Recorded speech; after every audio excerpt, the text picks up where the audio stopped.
World's nicest guy gets revenge on cheating ex-fiancée by living his best life.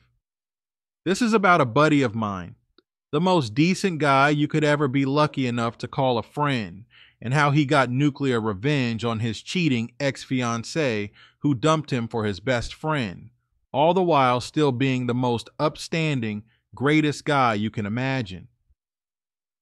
I've pieced this story together from things my friend and his wife have told me over the decade that we've been friends. There's not enough room to tell you how great this guy is, but believe me, he's been there for me like a rock when things were darkest. Cast of characters. Let's call my friend Buddy, the ex-fiancée Lisa, and the hapless best friend Richard, aka D.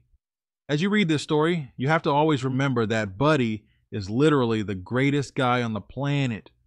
Well, kind of a D, annoying as hell, but my buddy says he always means well, and his heart is in the right place. Lisa is as big of a cheating, lying, self-centered narcissist as ever walked the face of the earth. Other people are Ray, another high school friend of Buddy and Dee, Jen, Buddy's wife, and Bob and Linda, Dee's dad and mom. All the names are fake. The background. Our story begins when Buddy, Dee, and Lisa are all in middle school together at a typical suburban high school outside of Southern City. Football team, Friday night lights, etc. The three of them are all in marching band, inseparable friends. If you know band types, Buddy plays the French horn, Dee plays the tuba. IDK what Lisa played, probably the flute because it's a cliche. Buddy and Lisa are boyfriend-girlfriend, and Dee is a happy third wheel. As they get older, Buddy and Lisa explore the physical side of their relationship, like normal high school kids do, while Dee is happy to be a player.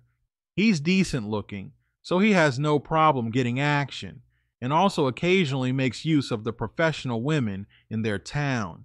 This will be important later. Buddy and Lisa, typical got good students, go on to prestigious public university in Southern City.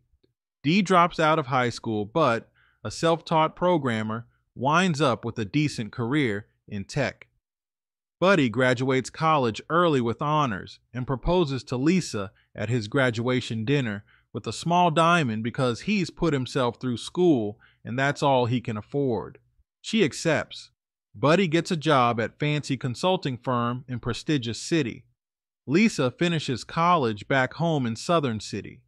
Comes time for Lisa to graduate, Buddy helps his fiancée also get a job at fancy consulting firm. During her last spring break, she flies up to prestigious city to visit Buddy and interview for her job, gets pregnant. Flies back home, tells Dee she's in trouble. He takes her to the abortion appointment. Neither of them tells Buddy. Ever. I heard about this from Buddy's wife, who heard it from Dee one night when he was drunk. Buddy still doesn't know. Buddy, if you ever read this, sorry dude. I should have told you, but it wasn't my place. The betrayal. Lisa realizes when she doesn't want to tell Buddy about her abortion that she can't marry him. But she's not brave enough to break it off. Instead, she ghosts him. And he finds out through the HR department of fancy consulting firm that she's turned down her job offer and won't be moving to prestigious city after all. Buddy calls Dee and Dee says, "Dude, I'm sorry, but it's worse. Lisa and I are now a couple. You can punch me in the face next time we get together." Somehow, Buddy and Dee decide that Lisa isn't worth destroying their friendship, so they stay best friends, going hunting together on Dee's family place in the country, etc. Lisa is not happy about this, but Dee tells her that if she makes him choose, he'll choose Buddy. The follow-up. Buddy takes a year or so to get over it and starts dating again. Pretty soon he meets Jen and falls madly in love, crazy in love. And to make things better, Jen is just as crazy about him. In less than 6 months, they're engaged. Now, the thing you have to understand is that Lisa is drop dead gorgeous. She's not tall enough to be a model, just average height, but she's got these giant blue eyes and super long eyelashes, long, shiny, wavy dark brown hair, an exquisite face, and a terrific figure. She's prettier than a movie star, and being beautiful is really important to her. Jen is pretty enough, but regular, and she really and truly don't give a fudge cake. Dee travels to prestigious city without Lisa to meet Buddy's fiancé. He and Jen really get along. Jen gets along with everyone and reports back to Lisa that Buddy is really happy. His fiancée Jen is awesome, etc. Lisa gets jealous and pouty when she hears about Jen's Ivy League education, but then Dee makes a point of telling her that Jen is nowhere near as hot as Lisa, so she'll stop sulking, at least until she gets an invitation to the wedding. Lisa pitches a fit, refuses to go, and tries to prevent Dee from going, but there's no way in hell he'll miss his best friend's wedding, so he goes stag. It's a super small, low-key wedding. At the wedding, Dee reconnects with another high school friend of theirs, a guy named Ray, whose date to the wedding was actually someone else's wife. Ray has a thing for married women. This is important. Buddy and Jen go on living their best lives. At some point, Buddy gets an Ivy League MBA. His career takes off like gangbusters. They pop out a couple of kids. Jen quits her career to be a stay-at-home woman. They're rich as hell, still crazy in love, and blissfully happy. A couple of times a year, the guys get together and bring their wives along. At some point, Dee and Lisa get married. Buddy and Jen are not invited to the wedding, by the way, but the women get along okay. Jen gets along with everyone, and Lisa is happy because she's thinner and prettier than Jen, especially after both women have been through pregnancy and childbirth. The years tick on. Things get complicated. One day, this is around 2008, when Buddy, Jen, and Dee are all playing WoW together, Dee gets them on TeamSpeak and tells a hell of a story.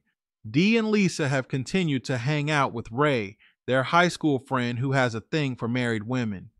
He's turned his eye on Lisa, who, even after 3 kids, is even hotter than she was in college. She's leaned heavily into the MILF role.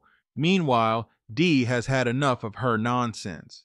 He's decided to divorce her 3 times, but each time, when he tells her, she cries and gets all pouty. They have one last time, unprotected sex. She gets pregnant and bam, Dee and Lisa's 3 kids. Ray goes in hard with his practice seduction routine, and Lisa cries to Dee that she just can't stand it, and can she please just have sex with Ray? They do. Dee watches, goes in for sloppy seconds, and Lisa and Dee's marriage enters its suburban swinger era. Dee gives Jen and Buddy every gory detail over the course of a 2-hour conversation while they're all killing wolves on low-level alts in Elwyn Forest, and Lisa is upstairs with a bottle of wine.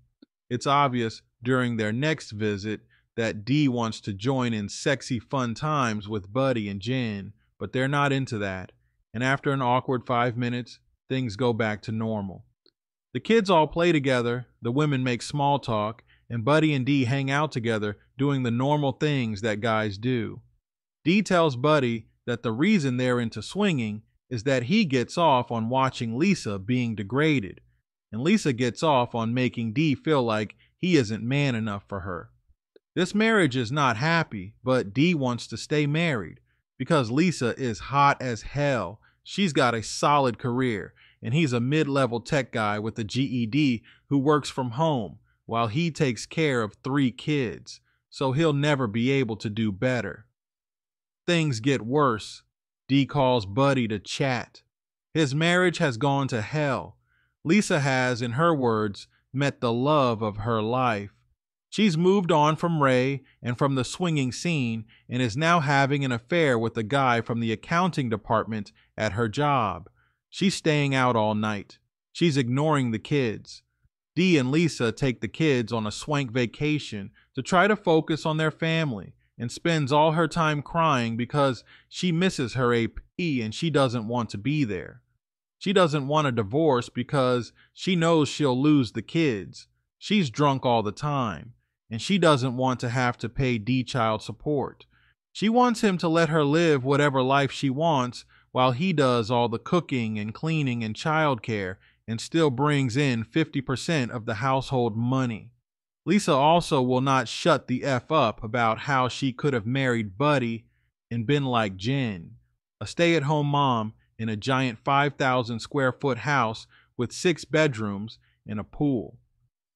I should mention that Buddy has also had a Neville Longbottom style Walla Walla glow up and gone from a nerdy band kid to a silver-haired, super confident high-level executive in a top-tier consulting firm, whereas D is still the guy working from his basement in sweatpants, covered in Dorito crumbs.